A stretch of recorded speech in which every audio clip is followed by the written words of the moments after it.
he was on guest on the show, and he said, "This is jazz." I said, "What do you mean?" He said, "Like you're literally It's a conversation. sing everything." And he's like, "You're telling the directors in the control room, and this you see in the camera and the movements." He said, "This is like watching Miles Davis with the band." And I told him, I said, I believe it's 100%. I believe that playing cornet in elementary school, playing bass baritone horn in junior high school, and for half a semester in high school, my dad removed me from the band. He said, he ain't here for the halftime show, he here for education. Took me out of the band. Wow. I really do believe being around music absolutely trained all of the senses to do what I'm doing right now. Sure, absolutely. You have to. I see all that's all happening. Yeah, you see it. I just think that's why I think it is a damn shame that, because we had instruments, we can check them out. Right. We can rent them for the semester. I really do believe that one of the greatest mistakes that has been made in education in this country in the last 30 years has been the removal of music from K through 12. Absolutely, because that's the prime time to learn, well, especially in elementary school. I started playing, I was young, but that's because Pops was playing in the house all the time, but I just picked it up. And when you're younger, there are no limits to what's happening. You pick it up and you start learning things. Like, I can do this. No one ever said you couldn't. So you're open to learning, you know. And those are important times. And it is unfortunate right now, because even with the kids I service in the Bay Area with the foundation that I have, you know, we're just constantly trying. The kids are asking, they're begging. We want instruments, you know. And the problem is not always just the instruments. There are rooms in the schools right now full of gear, no one to teach is the problem. Wow. There are no teachers, because a lot of the teachers, you only get a select few that want to go where we service our kids. Right. So you got 3 or 4 people and they come in there like, well, I can't do this. And so then you got 2 more, it's like they never last. It's hard, you know? So the kids, they want that. So it's just, we ended up right now, we're using a lot of the local musicians in Oakland who are working right now during this pandemic. And we use them as the teachers and give them some money to help assist in educating the kids knowledge about, you know, music, you know, the history of it, whether it be hip hop or choir, whatever it is, drumming, whatever they want to learn, DJing, yeah. I mean, it's amazing to me when you think about, because how it drives me crazy when other people don't see this, how music is in every part of our lives, even when we don't realize it. I'm talking when you're walking through the mall, when you are in the elevator, when you're in stores, when massage, spa. There you go. I'm like everything. Restaurants. You're sitting here and you can be, even if you're watching a commercial, you don't realize what's playing. And then I love when somebody told me, "Oh, I can't believe you're listening to classical music." I said, "Fool, do you realize every time your ass go to a movie, you're listening to classical music?" The guy was like, "No, I'm not." I said, "Go to the next movie. And when the music start playing, listen to what you're hearing. Let me know if you hear some violins." And this guy was like, "What?" I was like, "Yeah, that it's everywhere, but something that is everywhere and is so much a part of our lives, educationally, we diminish." Absolutely, it's insane. I mean, it really is insane. It's like, this is supposed to be, like, this is food, it's water, it's everything, living, breathing thing that is a part of our lives every single day, whether you believe it or not. Like you say, TV shows, commercials, themes to TV shows, you're watching television, movies, spas. The damn ice cream truck has a song to let you know I'm coming. Exactly. And we are one of the businesses that do not get paid what they should get paid. It's a shame. We don't get what we're supposed to get. Prince tweeted me back one time because I said, it was something somebody said. I said, oh, no, I don't stream music. I said, I buy music. And I think the tweet was like, I know that's right. And people were hitting him. They were like, dude, you know, Prince just tweeted you back. I was like, what you talking about? They're like, hit a screenshot. I was like, oh, really? And I was dead serious. The thing for me, and again, I guess part of this when I went to communications high school, and our TV instructor Mary Waits made us watch a movie to the end of the credits. Mm-hmm. She said that's who made the movie. Absolutely. So we could not watch. We had to watch it until to this day. I do not. When I go to the movie theater, I do not leave until all the credits are finished. Same here. And it's crazy when you talk to people and, well, I got to pay for this. I'm like, okay, there's a band like that person. They don't writers, they don't understand. crew, the people who set up the cameras, who set up the equipment and the cable. I'm like y'all, there's an entire infrastructure behind this. What, you think that it just happened and we should just get it for free? So we're putting out money and no one's giving it back? It's crazy. It's insane. It really is. It doesn't make any sense. I mean, the streaming thing is, it's a half a cent of a half a cent that doesn't exist every time you stream. Like, how do we make money doing that? That doesn't make sense either, So we're making money that doesn't exist. And then you want to be okay with it. So we keep giving and we're spending money. It takes sometimes weeks, months, years to do a project. You're paying for all that. You're paying for the musicians, the studios. If you don't have, you're still putting out money, mastering, producers, songwriters, other artists that are coming, sitting in, all of that, mastering, and then paying travel, food, gas, per diem. All of that. It's called a business. It's a business. It's a business. And so all that money goes out, and then you want to pay me less than a half a cent every time you play my song. Hilarious. I had Dionne Warwick on the show, and she was advocating for the bill in Congress for radio stations to pay. And I remember when that first bill came up because TV One was owned by Urban One Radio One.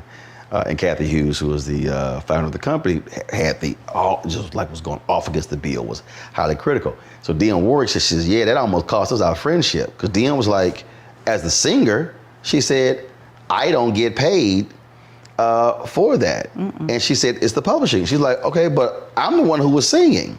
So she was advocating for it.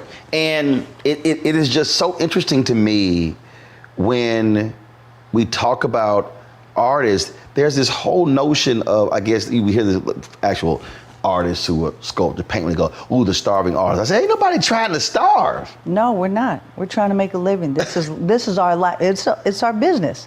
It really is. And it's just hard to do business when you don't want to. It's like saying, okay, I'm going to give you the keys to my car. And then you just take it and you go, well. Yeah, are you going to bring it back? No. Yeah, no, I'm not going to bring it back. So you take the song and you're not going to pay me any money for the song? It's the same thing. You're stealing. It's stealing. It really is. And we don't get performance, the royalties, we don't get performance for performing, on those songs. And that was what we were advocating for.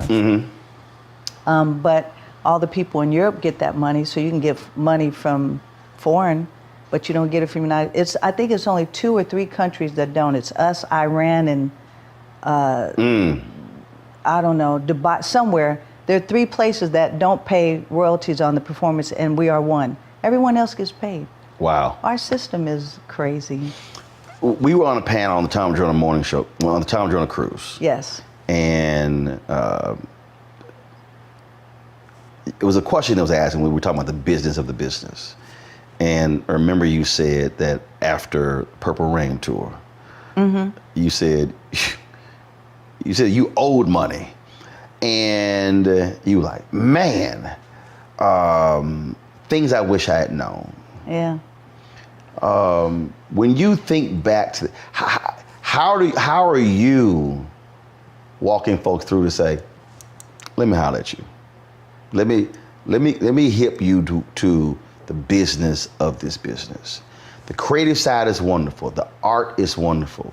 But do understand, if you don't understand the business of this business, you're going to have a serious problem. Oh, absolutely. I mean, that's where we are now. It's just trying to fight for it.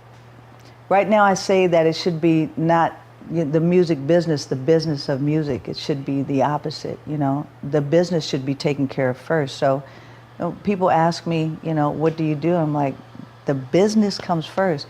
If you're going to walk into a room and say there's 2-3 musicians and you guys want to write, there's always a fight about who the percentage, what is it going to be? Well, there's 3 of us, but you wrote the bridge and you wrote the chorus. Well, I wrote 1 word.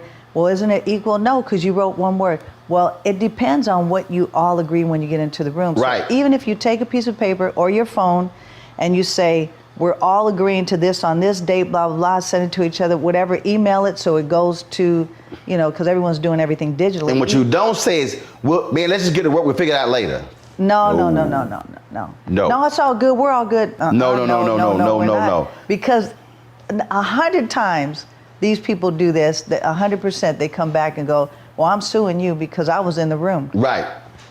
So you got to. And we've seen those stories. Oh, many. And people go, hold up, how many people were in the room? You like, that's why you got to be careful. Everybody can't be in a room. No, they can't. Some folks just standing by the door. Yeah. No, you weren't contributing. I said 1 word and y'all use my word, the. I mean, I'm just saying.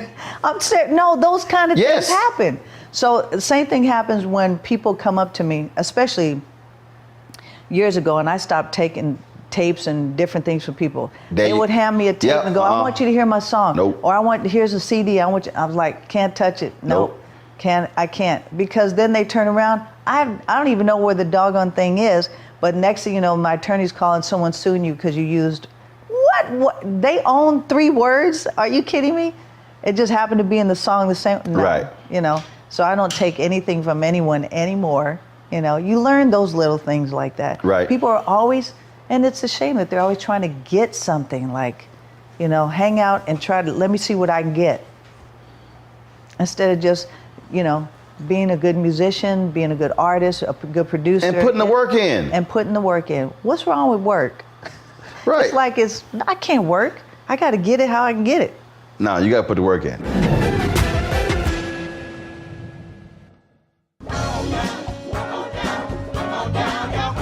We welcome you to the launch of the Mass Poor People's Low Wage Assembly and Moral March on Washington, D.C., June 18, 2022. We are a new, unsettling force, and we are powerful. Unsettling force, and we're here. We're rising up to demonstrate the compelling power that we, poor and low-income people, have to reconstruct society from the bottom up. And we need to do it with the loudest voices possible, the biggest actions possible. Because we know that there is no scarcity in this land. The only scarcity is the moral will to do what's right. Hold on, just a little while longer. We are those with sub-minimum wage jobs who can't afford sky-high rent. People with disabilities are the fastest growing minority group. It's crazy to me that in 2021, it's still legal for workplaces to pay a sub-minimum wage to people with disabilities. There are still so much trial and tribulations that we go through as Indigenous people. We can't get a decent wage to sustain ourselves, nor can we get adequate housing. Veterans across this nation say enough is enough. We can't pat essential workers on the back on one day and then cut their health care the next day. Health is a political choice. What more do I need to do to prove that my voice is just as valuable as anyone else's? There are still forces in denial that would try to slow walk our transition to a clean economy and a just future for us all. We have an immoral system run by immoral people. But together we walk, and we walk and we fight. It's time for a change. Reconstruyamos esta gran nación. See, we are people of resilience. As we fight these interlocking injustices together, when we work together, mobilize together, and rise together, We become a voice for the voiceless, and we become an agent of change in a time where great change is needed. We need the third reconstruction to ensure that deaf people, people with disabilities, and all people can have the right to live and to thrive. We know what they are doing, but the question is, what are we going to do? Reconstruction begins when we change our mentality and say it's time for you to get your foot off of my neck.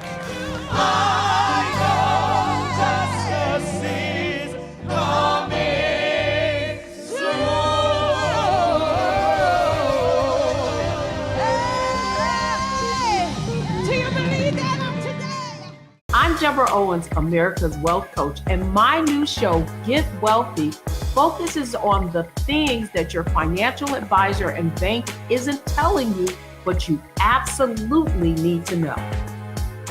So watch Get Wealthy on the Black Star Network.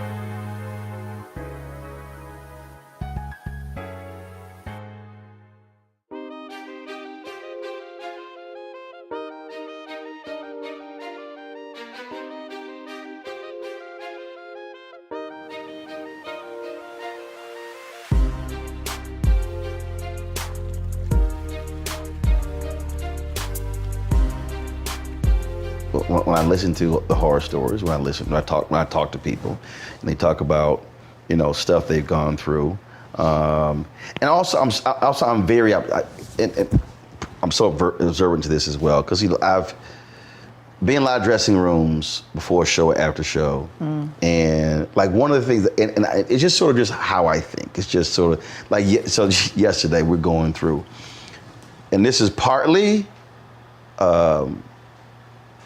Hearing my dad, my mama's voice, then it was partly being an owner. Yeah. We're going through the kitchen. I was like, why are there 7 unopened, unfinished water bottles? I said, there's 4 people here. And it's like, they're like, man, what are you bitching about? It's like, it's 7 how about you finish a bottle of water, throw it away. All your crew are laughing right and now. Open another one.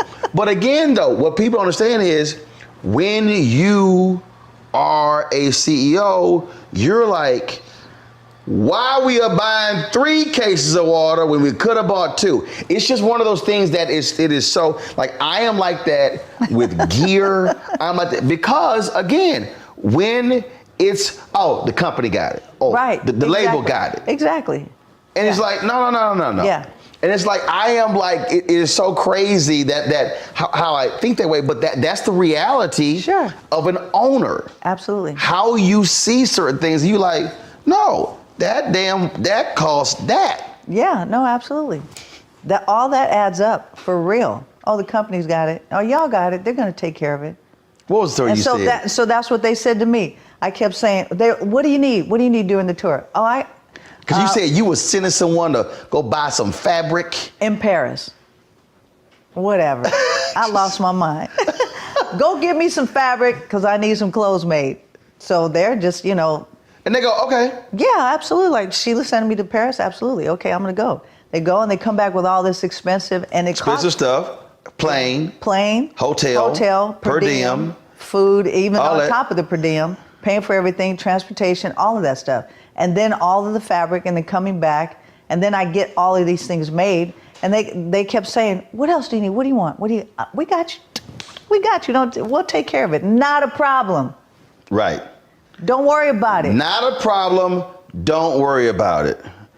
3 of the most dangerous, don't worry about it's 4. The dangerous, those are the 2 of the most dangerous phrases. When somebody say, no, I got it. No. No, it's bad. No, that was a big lesson because seriously, at the end of being out on tour for a year and a half, 98 something shows, or 98 shows plus, I mean, I was $990,000 in debt. You might as well say it's $1 million. $1 million in debt. After being on tour, working my butt off, I had to pay that back. actually ended up owing way less than that because they were double charging me because I said, this don't sound right. I know I didn't spend that much money. Because you told, what did you say? You said I had them audited. You said that was an accountant. Yep. That Prince really liked, and he was jacking everybody, and you were like, no, go on back and check his math. And you like, Prince really liked him so much he didn't get rid of him, or something like that. You said on the cruise. It was. I mean, you have people that you trust on tour, and you're knowing that they're going to do the right thing, you know. And it's just, everybody was shocked, you know, because I kept saying, I'm paying this bill and it keeps going up. It's not moving and it's going up. Right. And it doesn't make sense, and I can't be. And so my attorneys and we were talking. I said, let's audit. And they're like, what do you think Prince is going to say? I was like, I don't care. I'm not paying. I shouldn't be paying. You're like, something ain't right. It's not right. I don't care what. No. So I told him. I went up to him. I said, I think your boy is double charging me. And we had the same accountant. All of it was in-house. Right. He's like, nah, he wouldn't do that. I said, He goes, nah. I said, okay, well, I'm going to audit him. He goes, no, you're not. I said, yes, I am. So my attorney came, we audited him. Sure enough, the whole thing blew up. He was taking money from Prince. Wow. Millions and millions. And Prince felt bad. I mean, he was hurt. And at the same time, it was, you know, they didn't want to say who it was, and he didn't want him to go to jail. So he didn't. And that was very kind of him.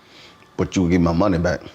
But I'm not paying y'all this. Right, I ain't paying y'all. Yeah. See, I am. And that's the thing. Don't be afraid for people. You can't be afraid to ask questions. Right. You can't be afraid to stand up for what you think might be right. And if you're wrong, it's okay. But you can't later on go, I should have said something. Now, you know. Yeah, no. It has to be okay for you to stand up in who you are.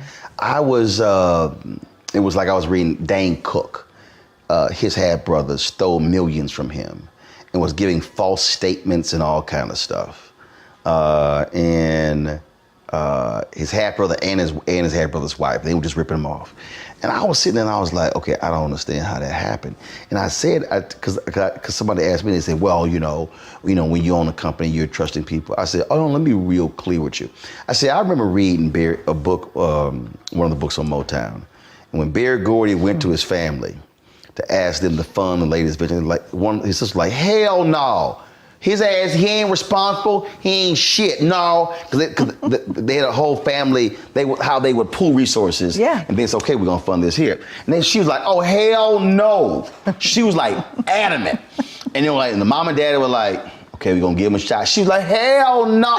He ain't done nothing with his life. He done skipped jobs. We ain't giving him nothing. And he said when he created Motown, hell, he put her in charge of the money.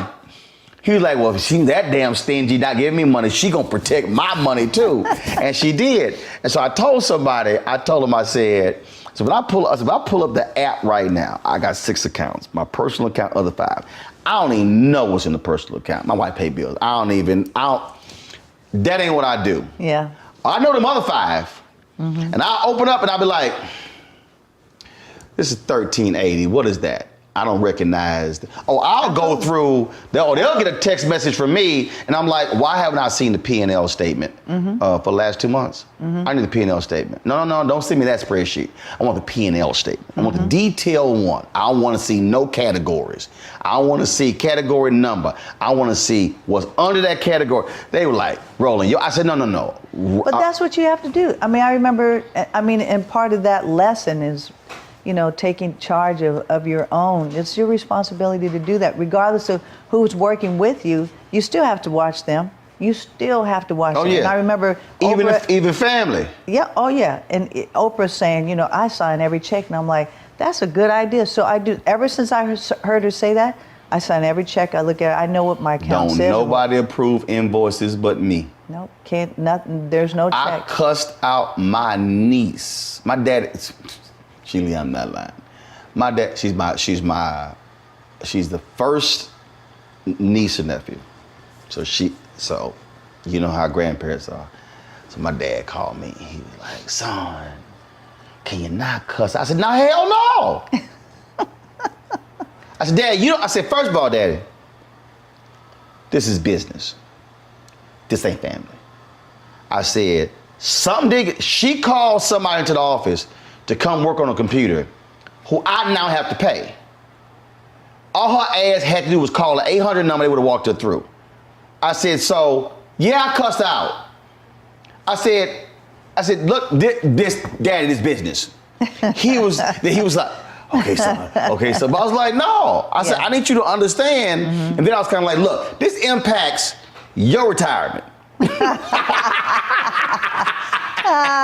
I had to put it in a way for him to quite understand. I was like, he understood that. Right, impact your retirement. Let's be real clear. I can't pay for some stuff for you. See where that money went?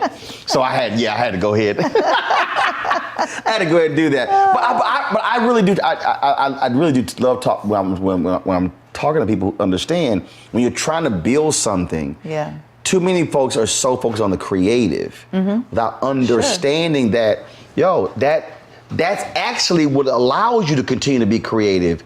Because otherwise, now you're stressed, now you're in a hole, now you're trying to sit here, you can't afford this, and so now you have to do something that's actually outside of what your gifting is. Because you were not sitting here. If you take care of the business first, then it's easier to record or create or whatever you're going to do. Business is set like, it's done, I can do whatever. You're not thinking about it. You start creating like, how are we going to work this out? I've been in that position many times. Oh, shoot. Okay, we got to figure this out because we've already done it. Now what do I do? Now you're stressed. Now your focus is completely off. You're absolutely right. For me, I am, because it's sort of like when I had a friend of mine, he told me, he said, Roland, deficit financing. I said, dude, I ain't dealing with that. And I said, look, I get your point. I get how companies use debt. And he's like, well, it's about leveraging. I said, I ain't trying to deal with no debt. I said, I want to be able to wake up and go, that's paid for. I said, I'm trying to tell you. Yeah. I said, I want to have my mind completely, I am not trying to take a portion of my brain to go, how are we managing debt? Right. Sure. And he's like, okay, I get it. Because I said, dude, I said, I'm sorry. I said, I know what I need. I said, when I go to sleep and when I wake up, how my brain works. And I said, because I have complete freedom to think. I said, nothing is getting in the way. I'm not sitting here. I'm not worrying about the mortgage. I'm not worrying about the car note. I'm like, because everything's paid for. So now I am freed up. Absolutely. I can just walk through life every day. And now it's kind of like, okay, I'm going to do this here. Right. I'm going to do this here. And actually, I gave a speech when I said, debt is slavery without shackles, because it impacts your other decisions. Oh, absolutely. It impacts where you go, what you do, your freedom, and you know what? I'm gonna experiment on this. I said it all impacts that. Well, they definitely promote that if you're in debt, you get more. So you gotta build your credit by being in debt. So that I'm telling you. Oh, I know. I was like, hold up. I paid everything off. How the hell my credit score is? Oh, but you need to do a credit line. I said, no, hell no, we ain't doing it. Because you don't owe anything, your credit's bad. Which is the dumbest thing in the world. Of all the people who should have great credit, is somebody who don't owe anybody. Yeah, exactly.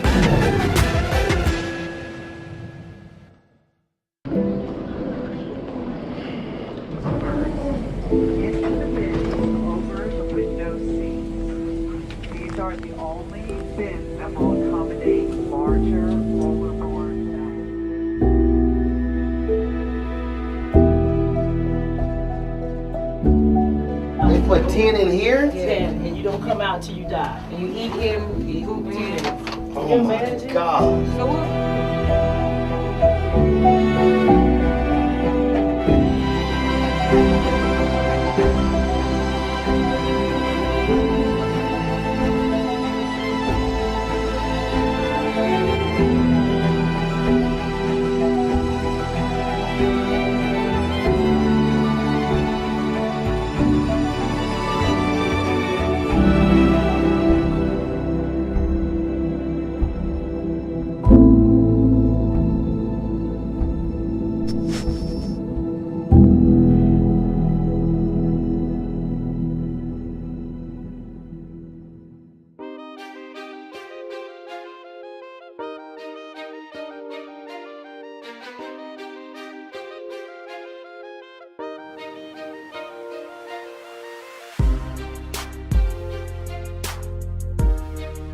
You know, I did an entire 1 hour show on credit. My producer said, Roland, that's not an hour on credit. I said, dude, I'm trying to tell you. I said, I'm trying to tell you. I said, somebody who filed for bankruptcy, this whole system, what did they do? He was like, shit, he said, that's actually, we could do 4 shows. I said, I tried to tell you that. I said, because he didn't understand the nuance of it. And I was like, so I said, dude, trust me. I said, you the EP, you know the hell I'm talking about. I said, I see it. I said, it's a real thing.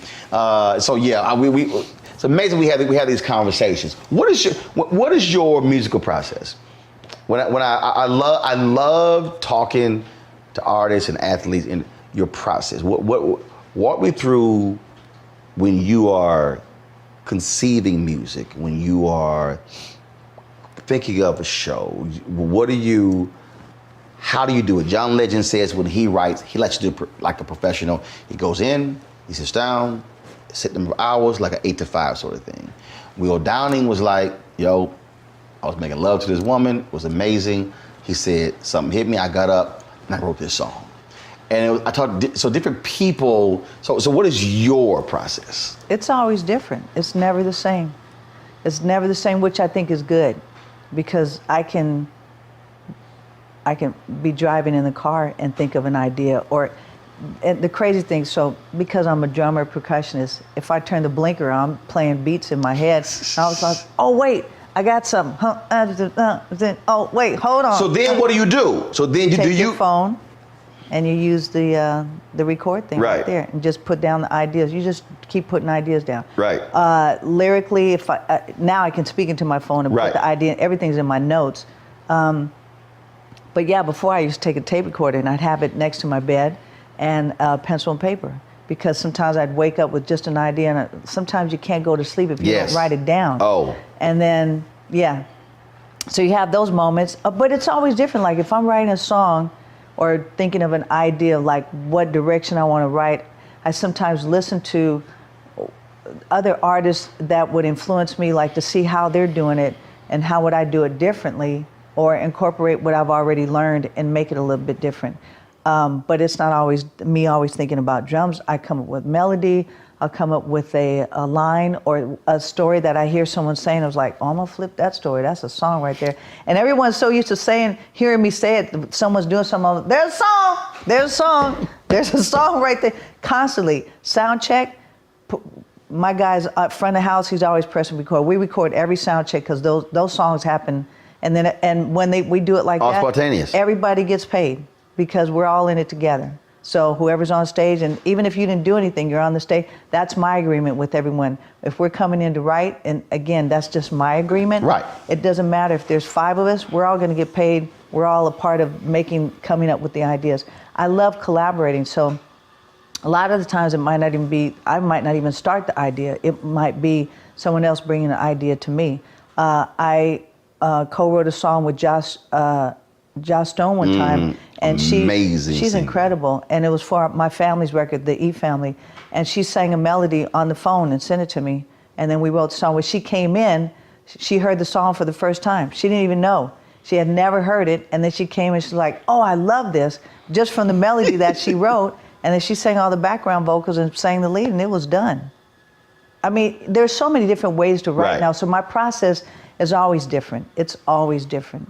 So have you, because I know I've done this, have you been in mid-conversation? Have you been at a dinner party and all of a sudden you will just check out and folks like, what you doing? Where you go? Because your mind is just, something happens and people, I tell people, you have to have you have to create space for creative people, because if you try to box creative people in, you're going to be severely disappointed at all times, because creative people simply think and operate differently. Well, it's constant. It's continually happening. Like my cousin, who's been working with me, she's my assistant. She's been with me since she was 18 and she's 52 now. She's still here, but I mean, there's times when I'm like, oh, here's a song right here, here's an idea or whatever, just constantly. And sometimes she's like, oh shoot, here we go. Right. Remind me of the, right. She text me with it's just never ending. She goes, you hear that, Henry? You hear that, Henry? Like we'll be sitting here, I'll pop up to the control room and I'll be like, yo, so when we go to LA, Oh, that's me all day. I'm like, so we go to LA. So I'm thinking about doing this here. So we have this, and this, and going here. And then, okay, I walk out. Then I come back and be like, dude, what the hell? I'm like, what did you think I was doing yesterday? No. It happens. Just now, while I was waiting to do the interview, we're in the backyard sitting out there because I've had 3 hours sleep. I'm in pain in my back, and I'm going, okay, Ia, hold on, we got to do this. I'm giving her a list of stuff while we're sitting outside, and then tomorrow what we got to do, and then we got to bring this.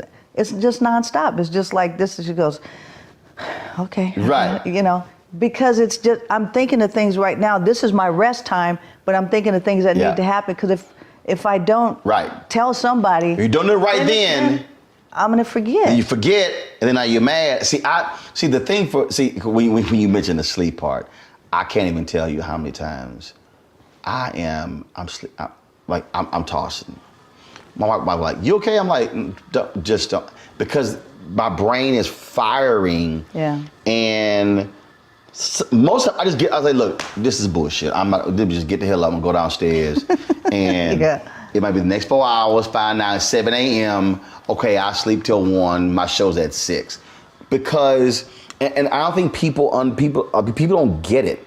They don't get when it's firing. You don't try to turn it off. No, you got to go with it because you never know when it's going to stop. And there was a time when mine did. I couldn't write a lyric. I'm like, I don't feel it. I don't understand. It's just not in me. I don't know what to do. It just left. It just left, and it's just weird. And I was like, I don't know. I mean, I never not want to stop, but I felt like I needed to do something else for a minute. Okay, I can identify with that. I had a syndicated column for 10 years. And probably I was fine the first 7. The last 3 years, it was basically, I wasn't moved to write the column. Yeah. Because things change, and so we are and what's happening in your world, things are changing. So you want to change, so it's like, okay, we got to flip this. It's got to be different. Because when I added the TV show, because I was already talking it. Right. And it just didn't do, and I was kind of like, okay, and they were like, okay, well, when is it coming in? And because it was a weekly column. Yeah. And they're just thinking, look, it's 700 words a week, but it wasn't, it was just, it bored me. You have to be inspired, and you can't be bored. Me. I'll never say the word, I'm never bored. I'm never bored. It's just, all of a sudden, it's just like, I don't want to think about trying to write. It should just come like, I want it to just, like, where's that? Like, I would wake up dreaming of the song that just happened, but the whole video, I see the whole thing is done. Yep. The whole thing is done. I was like, where are those moments? And now you just go, I want those back. So they happen periodically, but when they leave, it's you need to check out because the thing about us as entertainers, we're doing this, we're giving. Yes. And we have to learn a balance. And if we don't, like, there's many times I've just crashed and burned, and I've had to learn to okay, let me just adjust this. That's just life, but. I call it, you have to create think time. Mm-hmm. And actually, you know what did it for me? I was reading the Bible. When Jesus left his disciples, it was like, look, I'm over here. It was think time. It was literally, I need to get away from y'all.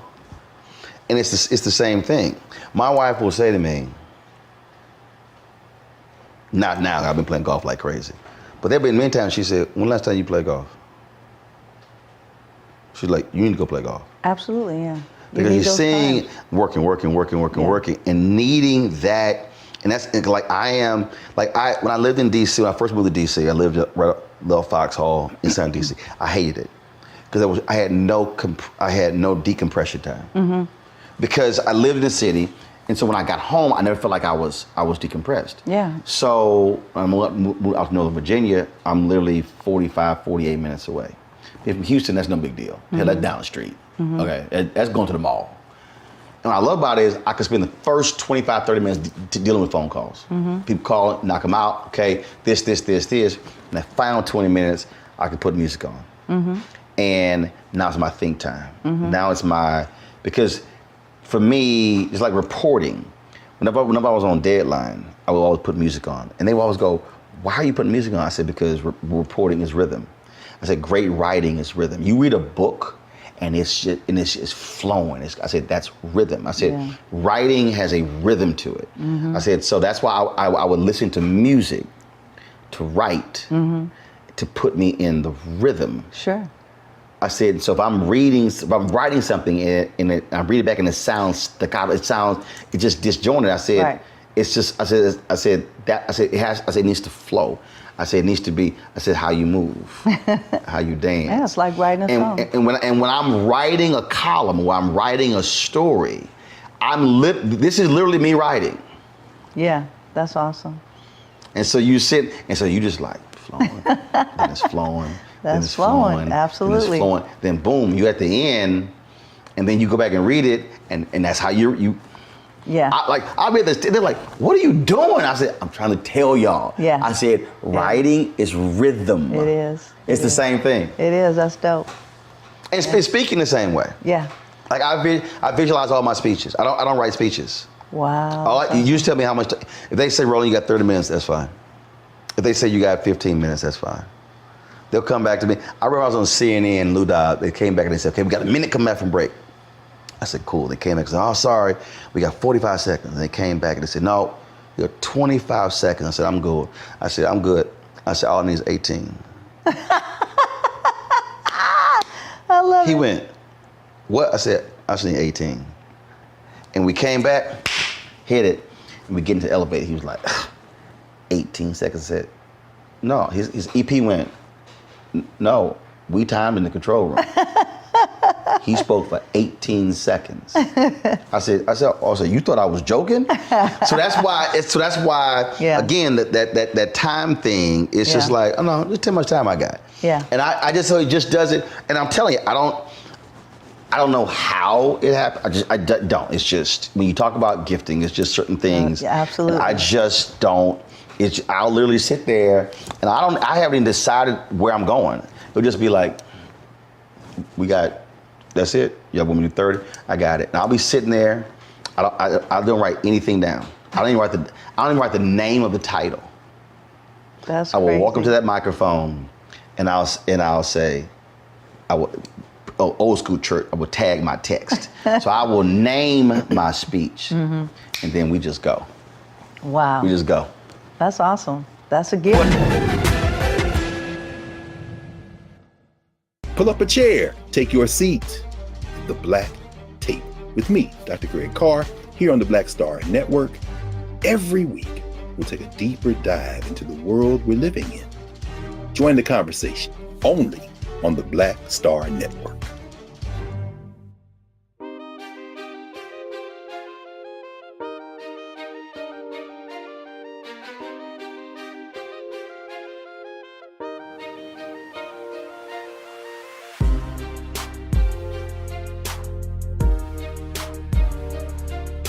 Because what you're describing is really visualization. Yeah. Everything is, because what you're describing, when it comes in your head, when you talk about the turn signal, whatever, that's still visualizing it, and you're seeing. We mentioned in the video, same thing. Yeah. And because I used to practice as a kid, I would lay on the floor or the bed or whatever. And I would toss the ball in the air, and I would come up with a problem, go through the process to reach this conclusion, the solution. So when it actually happened in real life, I've already processed. Wow. So my answer to the problem, I can hit it immediately because I've already processed how to get there. Wow. So I'm not in real time trying to figure it out. I've already done it. That's awesome. And I still do it. Wow, that is awesome. Now I'm telling you, that is because, I guarantee you that it's because of music. I guarantee you that was the basis of it. Because you have to, when you read music, you have to sit here. When I was in the band, in a lot of black high schools, they were like, when I freshman, got my instrument, I'm sitting there, get my folder, I'm sitting there. The guy was like, "What are you doing?" I said, "I'm reading music."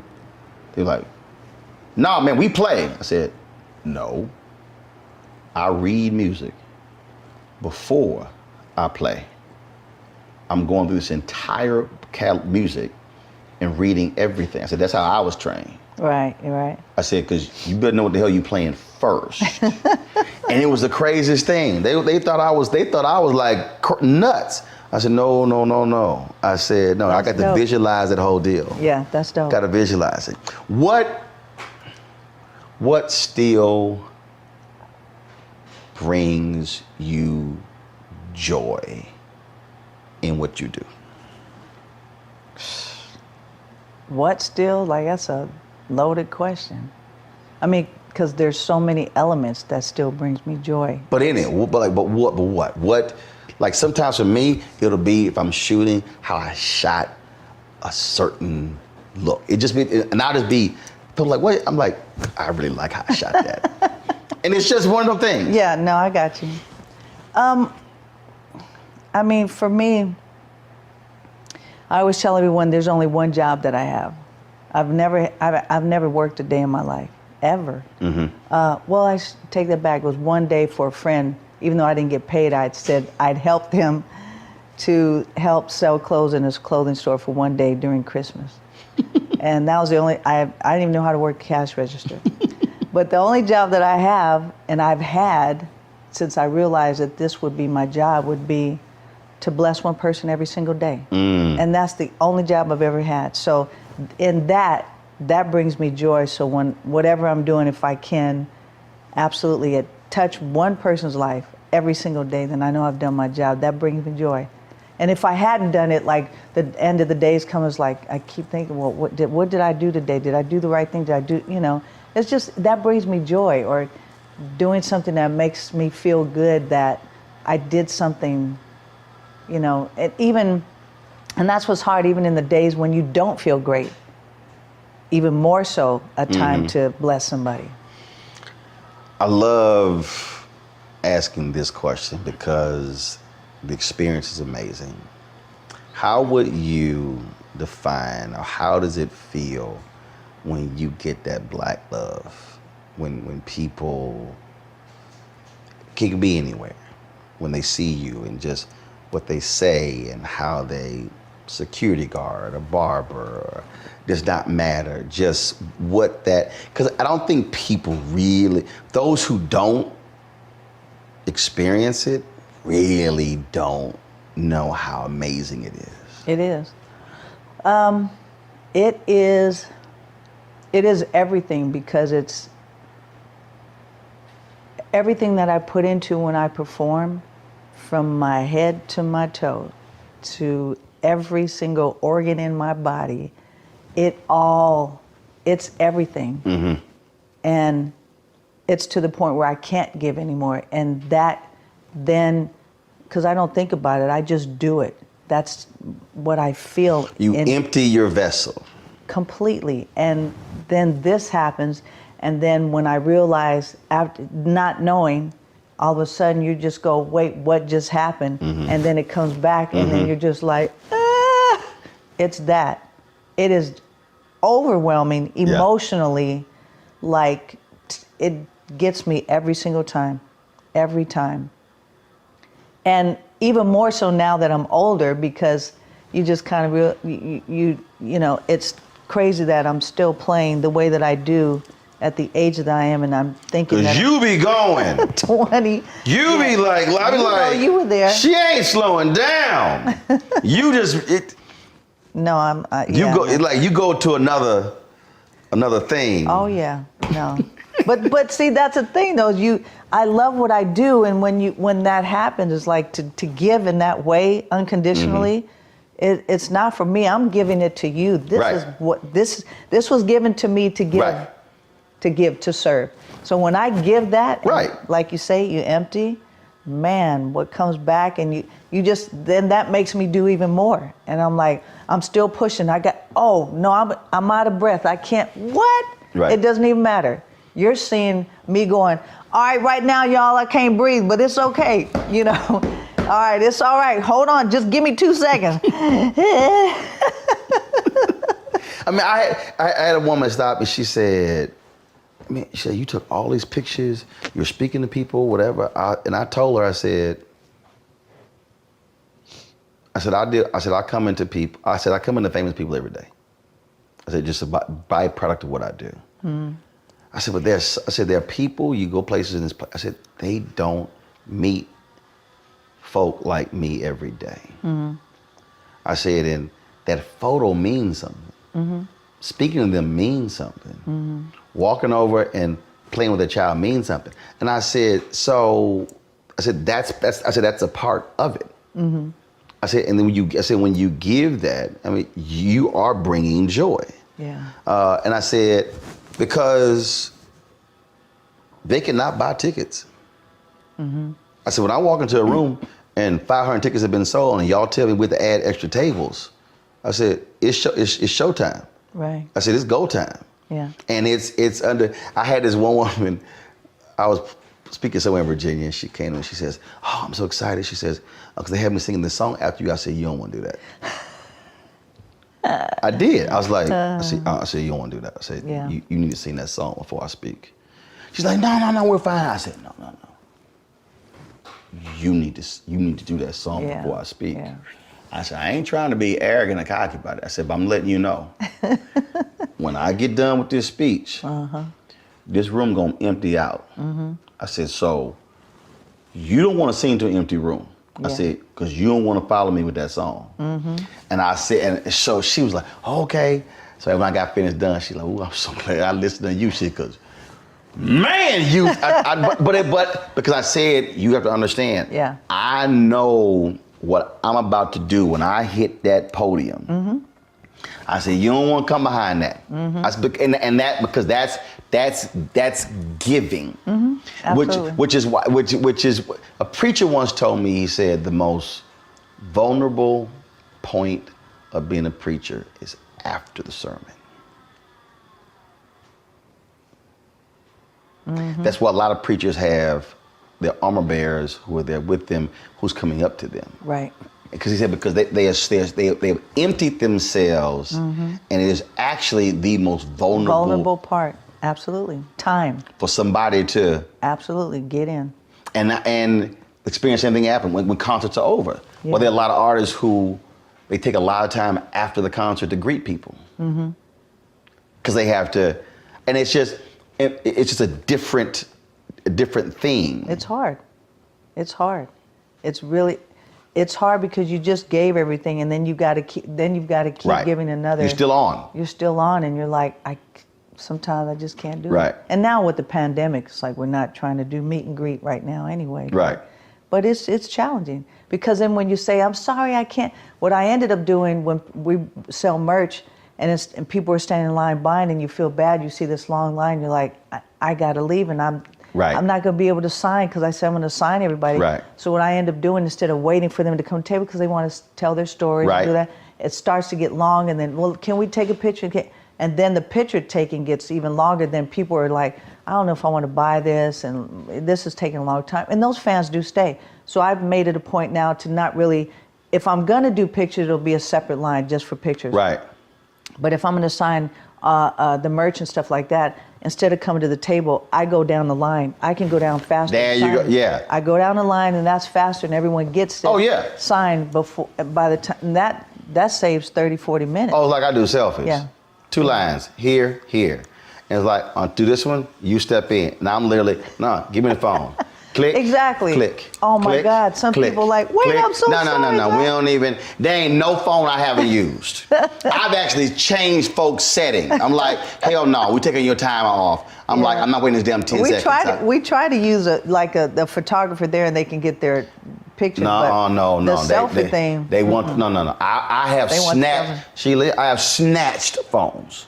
Like, give me this here. And I'm like, click, we done, because I can do a selfie in 3 seconds. Yeah. No. I did 200 selfies in 30 minutes at Essence in a TV One booth. And they were like, well, I said, no, not one line, 2.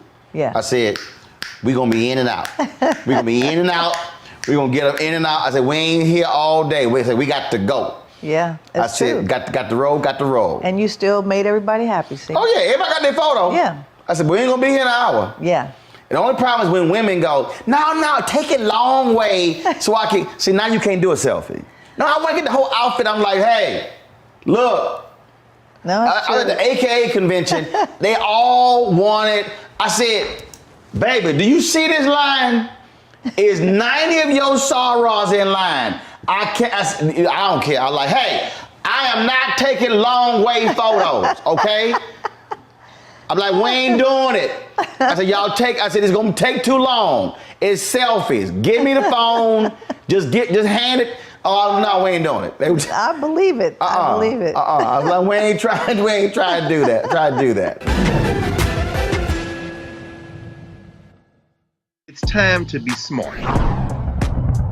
Roland Martin's doing this every day. Oh, no punches! Thank you, Roland Martin, for always giving voice to the issues. Look for Roland Martin in the whirlwind, to quote Marcus Garvey again. The video looks phenomenal, so I'm really excited to see it on my big screen. Support this man, Black Media. He makes sure that our stories are told. See, this difference between Black Star Network and Black-owned media and something like CNN. I got to defer to the brilliance of Dr. Carr and to the brilliance of the Black Star Network. I am rolling with Roland all the way. Honored to be on a show that you own. A black man owns the show. Folks, Black Star Network is here. I'm real revolutionary right now. Roland was amazing on there. Stay black. I love y'all. I can't commend you enough about this platform that you've created for us to be able to share who we are, what we're doing in the world, and the impact that we're having. Let's be smart. Bring your eyeballs home. You can't be Black-owned media and be scared. You dig?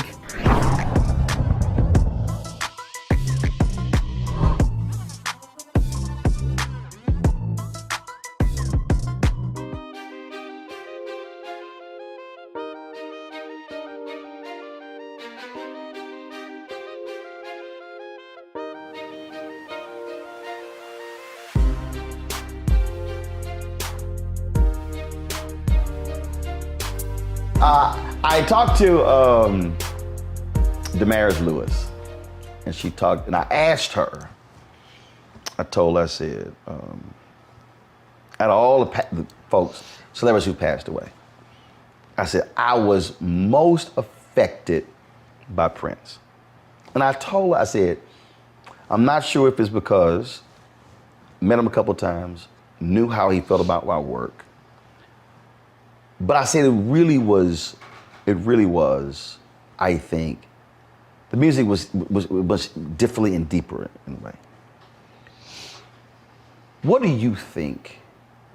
What was it about him that hit differently, that spoke to folk differently than a lot of other artists?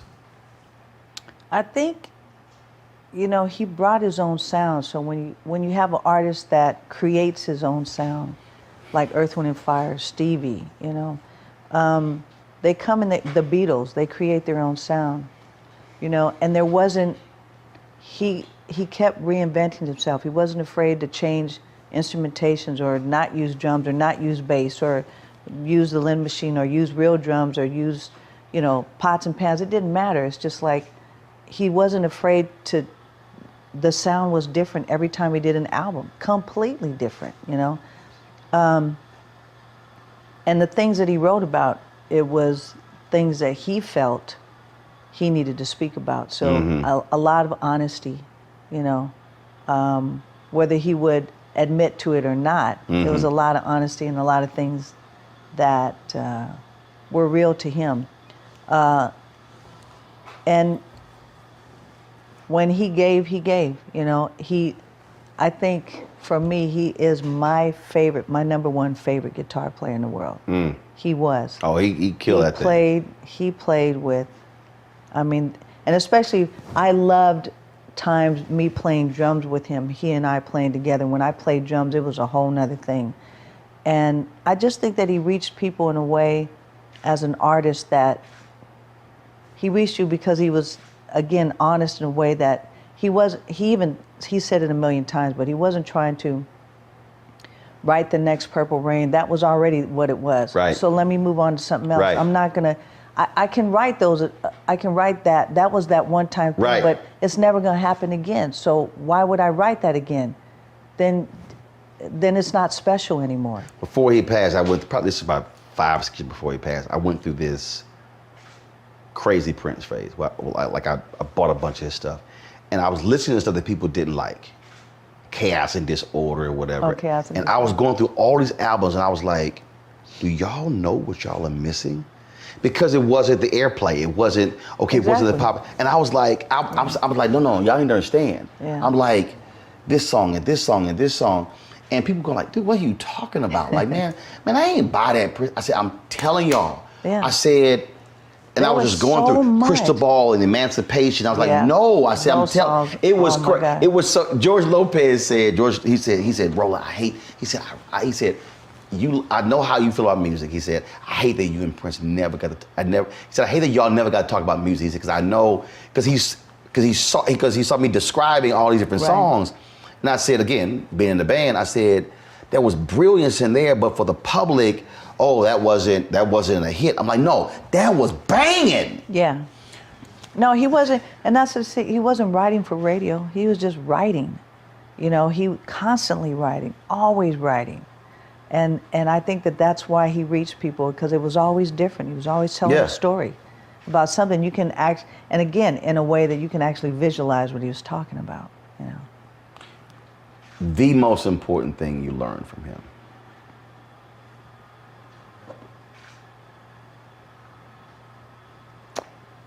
I don't know, because we shared so much equally. Mm-hmm. I can't think of one thing, because it was a lifetime of memories, good and bad. So, you know, from 1977 to 78 until, you know, close to passing. So that's, I mean, there's so much. The most important thing you give to your people? What's the most important thing I give to my people? What do you want your team to say, this is what Sheila E taught me. This is what she gave me. This is how she touched me. Probably just being true to who you are. Don't be someone else. You can be influenced by other people. That makes you who you are. Mm-hmm. Yeah, but just be honest. Because if you're transparent and you're honest in telling the truth of who you are, your life is much better. And when you don't, and you try to become that someone else, and then you're hiding things, and it gets weird, Mm-hmm. and there's just chaos happening all the time, you know. Last question. One of my favorites. I ask singers and comedians this.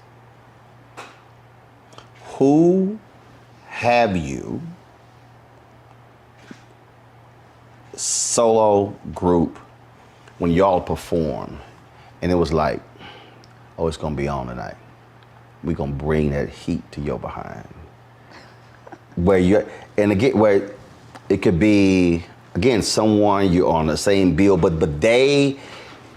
it wasn't that it was a fight, but they brought out the best in you in terms of, oh man, they put a show on. We got to go to another level. I say that every time we hit the stage, so it don't matter. And if there's I'm saying, but has there been ever, I'm talking about when where there's another group, there's another artist, where they bring it, and you like, all right, we got something for you, where you had that competitive. Because I'm just going to be me. I'm still going to bring 150%, so sometimes I have to say, if you're going to follow me, I'm sorry. Okay, here's the second part of that question then. Okay. I was asking a question before verses, but if there's somebody you would love, you on stage, they on stage. Microphone, let's go. Who? Male, female, don't matter. I can't think of anyone. It's gotta be one, like, I would love to be, in terms of we're on stage together. Like Johnny Gill said, I would love me and Uncle Charlie. He said, me on one stage, Uncle Charlie on the other. He said. But see, this is what's so interesting, because singer against singer, or to be on stage, not against, but to, you know, Right. singer, drummer. So tell me where there's another Sheila E. Timbali. No. It's not another Sheila E. It's anybody. It could be anybody. It could be anybody. It could be band. It could be group. It could be Sheila E. in my band. OJ's, y'all bring y'all's. Let's go. Let's go hit. Let's turn this thing out for the audience. Just so that someone who you know and respect, like, yeah, that they would bring something out in me, and I would bring something out in them that would be, and the night would be electric for the audience. Well, we did a couple of shows with Earth, Wind, and Fire, and we had a blast. But it's just like we're all family, so right. I mean, right. But even if it's family, but it's not competition, but it's no. I understand. You greatly what you're respect them, but it's like, yo, you played that, hit it. And then they come back, oh. I seriously can't think of nobody. Really? Nope. I mean, you could put whomever, I'll still go. But I can't sit here and say, man, they're going to bring, I have no idea because as much as I give, I don't know anyone who's going to help me give more than what I already do. That's my point. I want to see you and Uncle Charlie. We've done shows together. I want y'all on the stage together. Like, lying down the middle. My songs, your songs. Come on, let's go. Oh, I love Uncle Charlie, though. That's Uncle Charlie. You know. Well, cool. Always good to see you. You too. Still having fun? Always. Looking good. Thank you. Pinky. Thank you. Thanks for chatting. Pink. All right, Pink, you got on your pink today. You know how I do it.